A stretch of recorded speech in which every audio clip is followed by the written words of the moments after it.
Here down in, I'm not even going to say the city I'm in. They'll probably figure it out. Your name, sir? Q. Okay, Q, great. Yep. Good to run into you guys. I happen to see this guy. And your name, sir? My name's No1, KNOW-1. Okay, so you guys are doing some interesting designs here now. Well, I'm just a viewer. Oh, you're just a viewer? Yeah. Okay. So I know, I'll give you an example. Like in St. Louis, they have an area of like those things you see when they split traffic to keep people on one side of the road. Yeah. And they're tall, and they do that because they think it's a way of allowing graffiti artists to do their thing without doing damage to the buildings downtown. Right. Is this wall got anything to do with anything like that, or not really? No, not really. This was a mural that somebody painted probably about 5 years ago. It was an Ypsilanti mural. And then kids just started coming down here and spraying all kinds of stuff over it. And as you can see, if you pan down, the whole wall is just covered in a lot of mess. You can see some of my tags down there though as well. No1, that Bart Simpson, like I said, that's me. Yeah. Okay. But a lot of it is just a mess, and you get a lot of shit down here, like kids spray paint swastikas and shit. So I come down here and I just spray over the shit, you know, just to cover it up so that's not on the wall in our neighborhood. Yeah, gotcha. Now, educate me a little bit. I know a little bit about it, not a lot. People, when I've been in a lot of the buildings in Detroit, and always somebody comes on and tries to explain that you don't know the difference between graffiti and tagging. What is it? I mean, they're kind of one and the same, but they're not, you know. There's guys that are writers that don't do graffiti pieces, that don't do murals, they're just writers, you know what I'm saying? Like, they do stuff like this, like my little tag right here, like stuff like that. Guys that are just writers, they're like, do like stuff like I got down at the end of the wall down there where you see it says No1. Yeah. But, you know, I do all kinds of stuff. I paint, I draw, I do everything. Gotcha. Now, if the cops pulled up down here, is this something they do with anything about it or not? It depends on the situation. Being that this wall is so thoroughly covered and what I'm doing is going to look 150% better than what was there, chances are they might cut me a break. I might walk out of here with a ticket though. They might not let me, you know. It depends on the cop. It really depends on the cop and what their mood is. It's a holiday, so hopefully they would cut me a fucking break, right? Right. What would the ticket be for? Destruction of public property. Is that a misdemeanor? It is a misdemeanor. I've had many of them. Oh, you have? I have. And when you go into court with one of those tickets, do they try and bargain it down or stick it to you? They pretty much stick it to you. Like 9 times out of 10, they're not going to let you off on that type of stuff, depending upon what the situation is.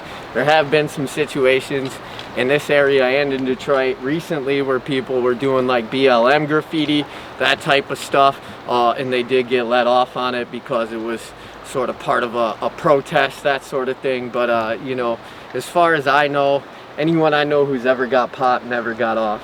Okay, and what's the worst thing that's consequence-wise that's happened to you for getting caught? Well, see, that really, for me, I've been very lucky, but I know some people who have gotten destruction of private property, been popped with that, and have had serious damage done to their life.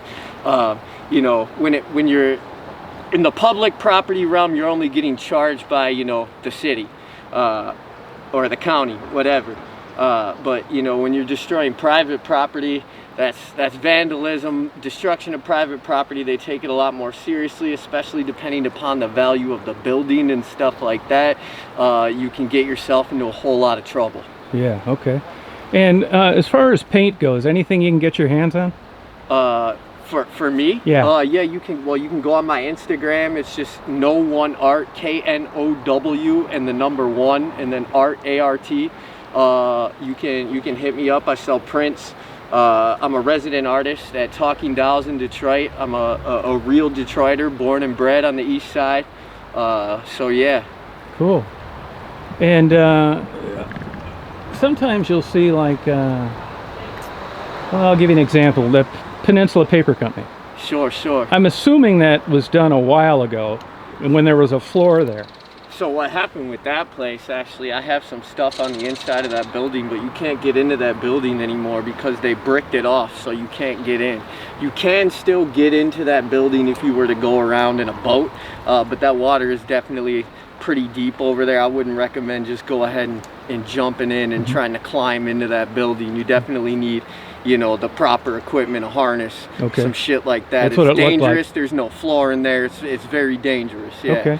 It's similar, I would say, similar to some of the parts inside of like the Packard plant in Detroit. Yeah, I was going to ask you, did you get in there? I've been in there a number of times, yes. How about the train station? I've been in the train station as well, yeah. Nowadays, neither one of those buildings you're probably not going to get in because the security is super heavy. I don't know if you know who the Mulroons are, but they're billionaires here in Michigan, and they're notorious for owning and letting plighted properties rot in Detroit while doing nothing about it because they fucking you know, they benefit from the plight. So places like the Packard plant and the train station are now both owned by the Mulroons, who have left those buildings plighted for over 20 years now. Yeah, well, did you ever get in the train station? I have been in the train station, yes, Okay, in good. the past. And how about Southwest Community Hospital down there in Michigan and 22nd? I have not been in that hospital actually, but that's a notorious spot for guys to go paint and people to do urban exploring. I've never been in that building though. I've been in a whole bunch of buildings though. My favorite spots to paint are inside of the old Lee Point Hotel and the Shane Ferry Market.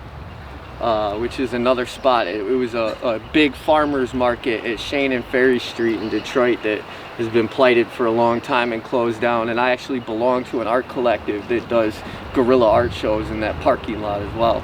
Okay. There was, I guess, a famous guy, the tagger, that was putting some marks on the buildings a couple years ago. It almost looked like a sticker. He was out of California. Do you remember that? And they arrested him, and he had some kind of plea. Are you talking about Shepherd Ferry, the Yeah. Obey guy? Yeah.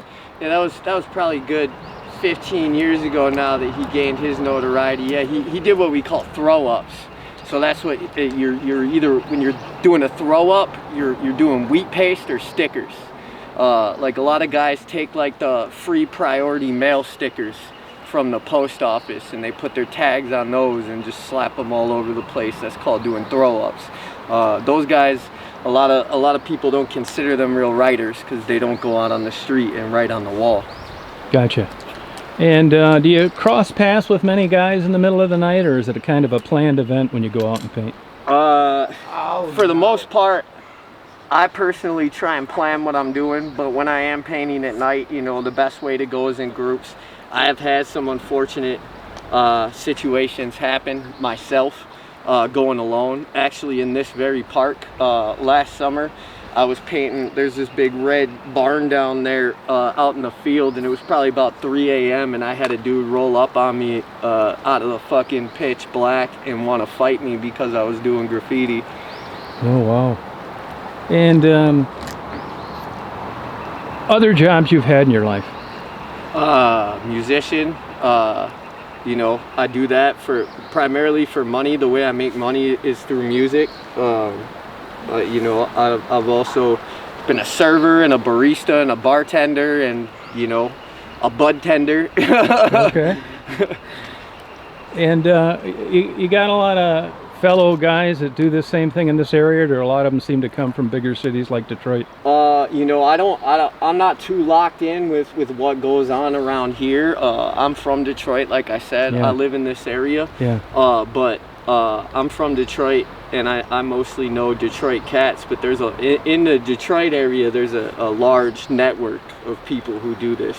Okay. And how about painting on trains? Is that any different than what you're doing now? No, with that one, doing cars, I mean, that's how you really get respect in graffiti, is doing cars. If you do a whole car, that really means something, you know what I mean? That's like a rite of passage. If you do the whole car, that really means something, for sure. It's a little bit different here in Michigan where we don't have subway cars. You know, we're painting on like freighters and Amtrak cars and shit like that, so it's a little bit different. But there is a train yard in Belleville, and there's one on the east side of Detroit, you know, that are accessible. You can get in there. There's very particular ways you have to go about doing that type of stuff. Okay. But you can get in there, and there are guys that do it. Okay. When I title this video, is tagger the wrong word to use? Tagger's a great word to use. You know, I wouldn't call myself a tagger specifically. You How, know, how would 'cause I refer to you? I'm a multifaceted artist. Okay, you know what I'm saying? multifaceted Like I artist, yeah. draw, I paint on canvas. You know, I do prints. I do graffiti. You know, I do T-shirts and stuff. I do all types of stuff. So yeah. Now, do you? But a street artist is what I would call myself. So you have an actual website? I don't know. Okay. Just my Instagram right now. And say that again, because people want to contact you on this. Sure. It's just No One Art. So it's KNOW, the number 1 art, ART. Great. Okay. Well, you got any questions for me? I do not. Thank you. I appreciate you, it. bro.